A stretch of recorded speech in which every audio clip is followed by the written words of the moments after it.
Hi students, this is Gouds Arithmetic Service from Anantapur. Students, మనము TSSI Mains 2019 ఎగ్జామ్లో ఇచ్చిన data interpretation discuss చేస్తున్నాం. ఈ డేటా ఇంటర్ప్రిటేషన్ జనరల్గా బ్యాంక్ ఎగ్జామ్స్కి వెయిటేజ్ ఎక్కువ ఉంటుందండి. ఓకే, ఇక్కడ మనకి డేటా ఇంటర్ప్రిటేషన్ అంటే డిఫరెంట్ టైప్స్ ఉంటాయండి. జనరల్గా టేబుల్స్లో ఇవ్వచ్చు, పై చార్ట్స్లో ఇవ్వచ్చు, బార్ డయాగ్రామ్స్, లైన్ గ్రాఫ్, ఇలా కాంబినేషన్లో డిఫరెంట్ టైప్స్ ఉంటాయి.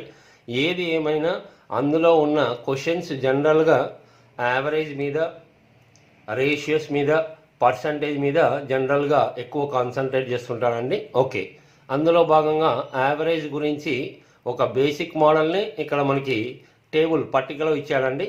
మరి గమనిస్తాం. ఇక్కడ చూడండి,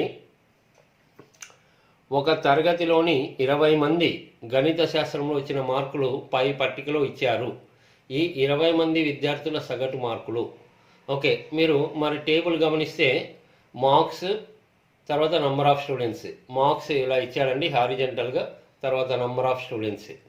ఓకే, దేంట్లో అండి? ఏదో ఒక సబ్జెక్ట్ మ్యాథ్స్లో. అంటే ఇక్కడ మార్క్స్ 80 వచ్చాయండి. ఎంతమంది ఉన్నారు స్టూడెంట్స్? ఇద్దరు. అంటే ఇద్దరు ఉన్నారు, ఒక్కొక్కరికి 80 అని అర్థం. అది యాక్చువల్గా అది కూడా యావరేజ్ అనే మనకు ఆ విధంగా ఇచ్చాడు. ఇక్కడ 4 స్టూడెంట్స్కి 85 వచ్చాయి ఒక్కొక్కరికి, 7 స్టూడెంట్స్కి 90 వచ్చాయి ఒక్కొక్కరికి. సో ఈ విధంగా 4 స్టూడెంట్స్కి 95, 3 స్టూడెంట్స్కి 100. ఓకే, మరి సగటు అంటే ఏంటండి? యావరేజ్ అంటే టోటల్ మొత్తము బై సంఖ్య. చాలా సింపుల్. సగటు అంటే సమానం అండి.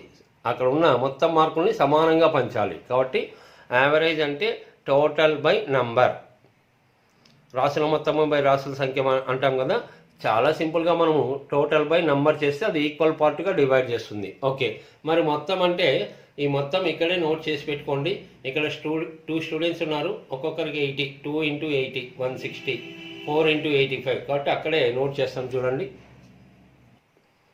చూడండి మరి ఇక్కడ మనకి మొత్తము అంటే ఇక్కడ 2 స్టూడెంట్స్ ఉన్నారు, ఒక్కొక్కరికి 80, 2 × 80 160, 4 × 85 340, 7 × 90 630, 4 × 95 380, 3 × 100 300. సో ఇదంతా టోటల్ చేయండి. ఇక్కడ నుంచి ఇక్కడ వరకు టోటల్ చేస్తే మీకు మొత్తం 1810 వస్తుంది. డివైడెడ్ బై సంఖ్య అంటే ఎంతమంది ఉన్నారు క్వశ్చన్లో చెప్పాడు, 20 మంది. సో డివైడెడ్ బై 20, 0 0 కట్ అవుతుంది. 181/2 అంటే 90.5. ఓకే,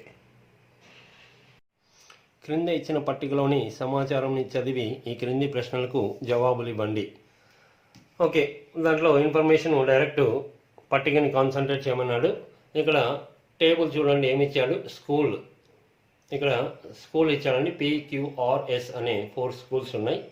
తర్వాత number of students passing in the examinations, పరీక్షలలో ఉత్తీర్ణులైన విద్యార్థుల సంఖ్య. సో ఈ వర్డింగ్ తెలుగు మీడియం వాళ్ళకు కూడా డైరెక్ట్గా అర్థమవుతుంది కాబట్టి అలాగే రాశాను.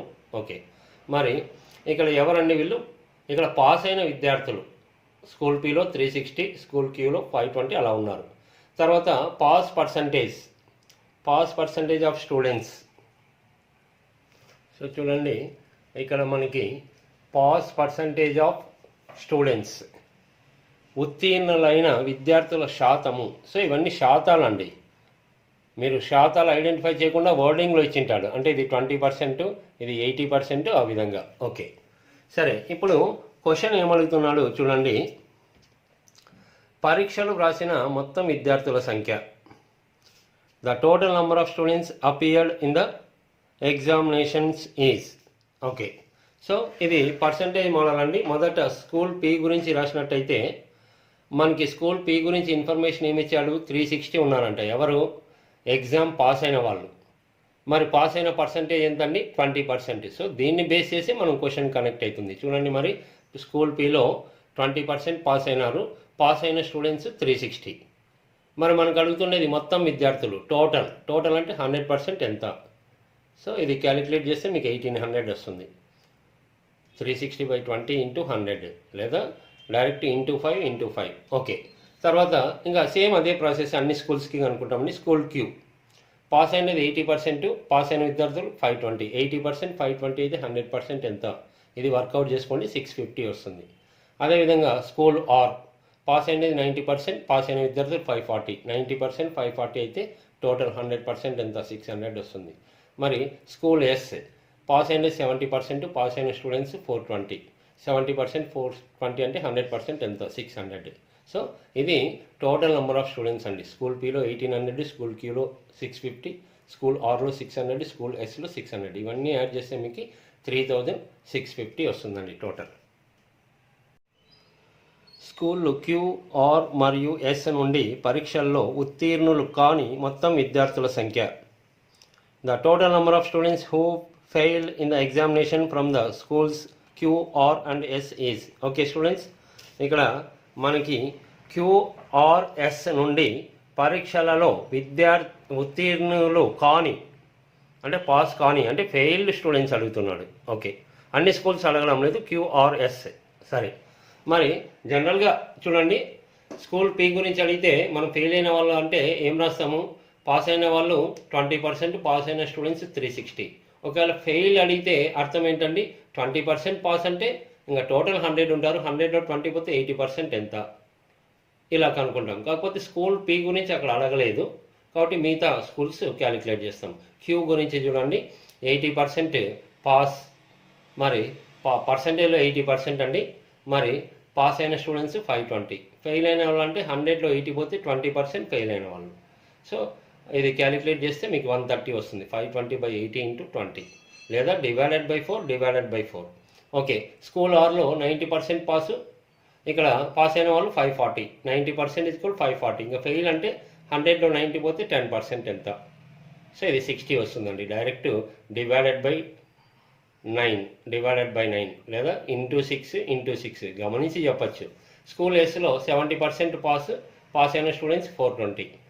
మరి ఇంకా 30% ఫెయిల్ అంటారు, 100లో 70 పోతే 30% ఎంత? ఇది క్యాలిక్యులేట్ చేయండి, 180 వస్తుంది. సో టోటల్ ఫెయిల్ అయిన వాళ్ళు 130, 160, 180, టోటల్ 370. ఓకే, సో ఈ విధంగా ఈజీగా వర్కౌట్ చేయొచ్చు. 2018వ సంవత్సరంలో వివిధ పద్ధతులు ABCDEలపై ఒక కంపెనీ యొక్క ఖర్చుల వివరాలను ఈ క్రింది చిత్రం చూపుతోంది. The following diagram shows the expenditure of a company on different heads A, B, C, D, E in the year 2018. Okay, so simple information అండి. ఒక సంవత్సరంలో ఒక కంపెనీ డిఫరెంట్ టర్మ్స్ మీద ఖర్చు పెడుతుందండి. ABCDE అనే హెడ్స్ పద్ధతుల మీద ఖర్చు పెడతా ఉంది. ఇది ఇన్ఫర్మేషన్ అండి. ఓకే, సరే, ఇచ్చిన పై చార్ట్ అంటే మీకు అర్థమైపోతుందండి. అది సర్కిల్ రూపం, వృత్తం రూపంలో ఉంది. ఆల్రెడీ ఏకి 120 degrees అన్నాడు, బి 80 degrees ఖర్చు పెడుతుంది, సి 60, డి 30. ఈ ఎంతో ఇవ్వలేదు, అదే మెయిన్ మనం ఫైండ్ అవుట్ చేయాల్సిండేది. ఓకే, అప్పుడే మనకు అర్థమైపోతుంది వృత్తం అంటే టోటల్ ఎన్ని డిగ్రీస్ అంటే ఎన్ని డిగ్రీస్ ఉంటుందండి? 360. సో ఎప్పుడైనా చూడండి, టోటల్ అంటే ఇవి రెండు రకాలుగా ఉంటుంది. పై చార్ట్ పర్సంటేజ్లో ఉండొచ్చు, డిగ్రీస్లో ఉండొచ్చు.